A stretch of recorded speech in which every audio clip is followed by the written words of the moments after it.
Halo teman-teman, ketemu lagi di channel Bioeduka. Kali ini kita akan membahas soal-soal tes CPNS TIU yang full penalaran. Sebelum kita lanjut membahas soalnya, bantu aku untuk subscribe, like, and share video ini sebanyak-banyaknya. Langsung ke soal nomor 1. Suatu proyek dapat diselesaikan oleh 16 orang dalam waktu 6 jam. Untuk mempercepat pekerjaan, kepala proyek menambah 8 orang pekerja lagi.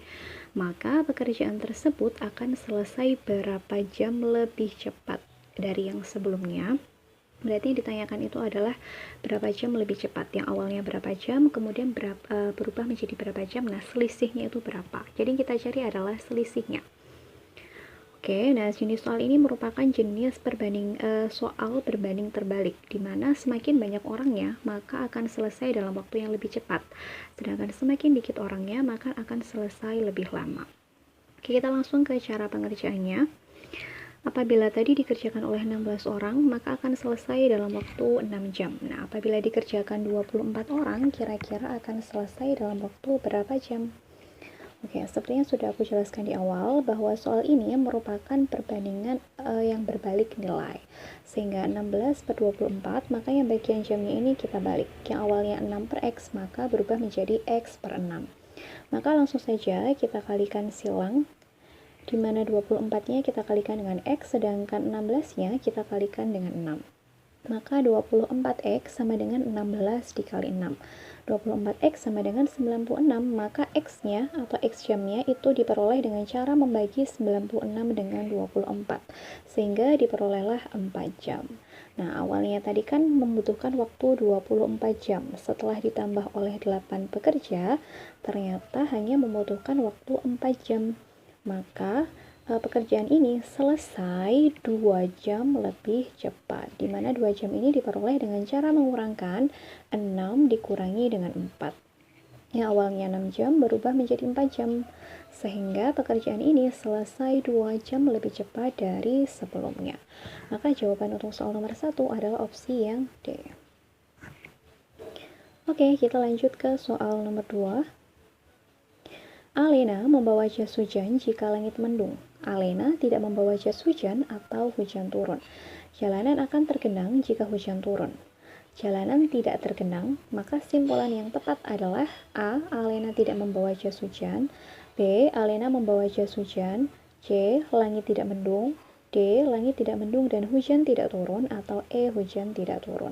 Nah, ini merupakan jenis soal silogisme, di mana untuk mengerjakan soal-soal jenis ini kita membutuhkan rumus-rumus yang berlaku pada silogisme. Yang pertama, di sini kan ada pernyataan Alena membawa jas hujan jika langit mendung, atau kalau kita ubah menjadi pernyataan P maka Q, yaitu jika langit mendung maka Alena membawa jas hujan, atau premisnya berubah menjadi P maka Q. Kemudian di kalimat yang kedua, Alena tidak membawa hujan atau hujan turun. Berarti kan Alena tidak membawa jas hujan, maka itu merupakan ingkaran dari Q-nya. Tadi kan P-nya ini ya. Langit mendung, ini kan merupakan P. Kemudian, untuk yang Alena membawa jas hujan, ini merupakan Q-nya. Nah, karena di kalimat kedua, Alena tidak membawa jas hujan, maka ini kan merupakan ingkaran atau lawannya dari Q. Maka ingkaran Q atau hujan turun. Nah, hujan turun ini kan merupakan pernyataan baru, sehingga kita simbolkan dengan R. Maka premisnya untuk nomor 2 ini, untuk kalimat kedua ini adalah ingkaran Q atau R. Nah, ingkaran Q atau R itu setara dengan Q maka R. Maka untuk kalimat yang kedua ini premisnya adalah Q maka R. Lalu untuk di kalimat ketiga, jalanan akan tergenang jika hujan turun. Nah, ini tadi kan ini merupakan pernyataan yang baru ya, yang jalanan hujan turun. Ini merupakan R-nya tadi. Kemudian yang jalanan akan tergenang, ini kita gunakan huruf yang baru, yaitu kita simbolkan dengan S. Nah, kalau kita balik, berarti kan jika hujan turun, maka jalanan akan tergenang, atau premisnya menjadi R maka S. Kemudian di kalimat yang terakhir, jalanan tidak tergenang. Nah, awalnya tadi kan jalanan tergenang ini adalah S. Nah, apabila jalanan tidak tergenang, maka ingkaran S. Nah, apabila kita sudah dapatkan seperti ini, kita tinggal mencoret premis-premis yang sama. Yang Q ini kita coret dengan Q, kemudian R kita coret dengan R. Maka pernyataannya tinggal P maka S, kemudian di bawahnya ada ingkaran S. Nah, di sini S dengan S kita coret sehingga yang tersisa adalah lingkaran. Nah, huruf yang tersisa itu adalah yang P-nya. Maka simpulan dari kalimat-kalimat ini adalah lingkaran P. Kalau kita cek di awal tadi, P-nya itu kan merupakan langit mendung. Maka lingkaran dari langit mendung adalah langit tidak mendung. Maka jawaban untuk soal nomor 2 ini adalah opsi jawaban yang C. Oke, kita lanjut ke soal nomor 3. Bagaimana hubungan kuantitatif antara X dan Y, di mana X merupakan 5 dikali 2 dikurangi setengah ditambah negatif 5, sedangkan Y-nya adalah 6 dikurangi 5 ditambah 10 kali 1/5. Nah, di sini yang perlu kita perhatikan adalah operasi matematika yang berlaku. Di bagian X itu kan ada 5 kali 2, kemudian dikurangi dengan setengah ditambah dengan negatif 5. Seperti yang telah kita ketahui, apabila di situ ada perkalian, pengurangan, dan juga penjumlahan, maka yang kita dahulukan adalah perkaliannya. Maka 5 dengan 2 kita kalikan dulu, baru kita kurangkan dengan setengah dan ditambah dengan negatif 5. Oke, kita cari dulu nilai X-nya, di mana 5 kali 2 sama dengan 10, kemudian dikurangi dengan setengah. Setengah itu sama dengan 0,5, kemudian ditambah negatif 5.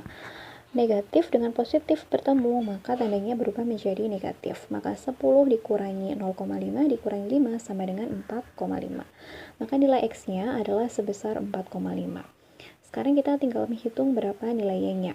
Di mana Y ini merupakan hasil operasi dari 6 dikurangi 5 ditambah 10 ditambah dengan 1/5. Maka yang kita kerjakan dahulu adalah perkaliannya, di mana 10 dikalikan 1/5 itu sama dengan 2, sedangkan 6 dikurangi 5 sama dengan 1, maka 1 ditambah 2 sama dengan 3, maka nilai Y-nya sama dengan 3. Lalu, bagaimana hubungan kuantitatif antara X dan Y, di mana A itu adalah X kurang dari Y. X kurang dari Y ini tentu salah ya, karena Y-nya itu lebih kecil daripada X-nya. Maka kita eliminasi jawaban yang A. Lalu yang B, 2X sama dengan setengah Y. Ini juga bukan. Kemudian yang 3X. 3X sama dengan 2Y. Oke, kita cek dulu ya. Dimana 3Y sama dengan 3X sama dengan 2Y. 3X berarti 4,5 dikalikan 3, 9, 13,5. Kemudian 2Y, 2 dikali 3 sama dengan 6, bukan. Lalu opsi D, 2X lebih besar dari 3Y, 2X sama dengan 4,5 kali 2 berarti 9, sedangkan 3Y berarti 3 kali 3 sama dengan 9, bukan, ini justru seharusnya nilainya adalah sama. Sekarang kita ke opsi jawaban yang E, 3X sama dengan 3Y sama dengan 2X, 3Y berarti 3 kali 3 sama dengan 2X berarti 2 kali 4,5, hasilnya sama-sama 9. Maka jawaban untuk soal nomor 3 ini adalah yang E. Oke, lanjut ke soal nomor 4. Tentukan pola gambar yang berbeda. Oke, kita fokus ke bagian yang putih-putih. Di mana pada opsi jawaban A, putihnya ini ada 1. Di jawaban yang B, putihnya ada 5. Kemudian yang C ada 3. Kemudian yang D ada 1, 2, 3, 4, 5, 6, 7, 8, 9. Ada 9. Kemudian yang di bagian E itu ada 4. Oke, yang A ada 1, B 5, C 3, D 9, dan E 4. Kalau kita perhatikan, opsi jawaban A, B, C, D ini kan semuanya merupakan angka ganjil, sedangkan pada opsi E itu merupakan angka yang genap. Maka pola yang paling berbeda antara opsi A sampai E itu merupakan opsi yang E. Maka jawaban untuk soal nomor 4 ini adalah yang E. Oke, kita lanjut ke soal terakhir. Nih ya, polanya awalnya dari sini berubah jadi ini. Kemudian yang awalnya begini, jadi gimana? Oke, kalau kita perhatikan, bagian-bagian yang hilang ini ya, ini kan yang awalnya yang tersisa yang pada gambar pertama ini adalah yang bagian tengah, kemudian sama bagian wajiknya 4, sedangkan bagian yang hilang itu adalah bagian yang terpotong oleh lingkarannya. Maka ini nanti bagian yang hilang itu adalah bagian yang terpotong sama bagian ini. Nah, yang awalnya putih berubah menjadi hitam. Maka jawaban yang tepat mana? Oke, jawaban yang tepat adalah yang C. Ya, yang bagian 3 di bawah ini hilang, kemudian lingkaran yang tengahnya, gambar yang di tengah ini tetap putih, sedangkan yang di atas ini berubah jadi hitam. Oke teman-teman, demikian tadi pembahasan soal tes CPNS IU yang full penalaran. Sampai ketemu di video yang selanjutnya.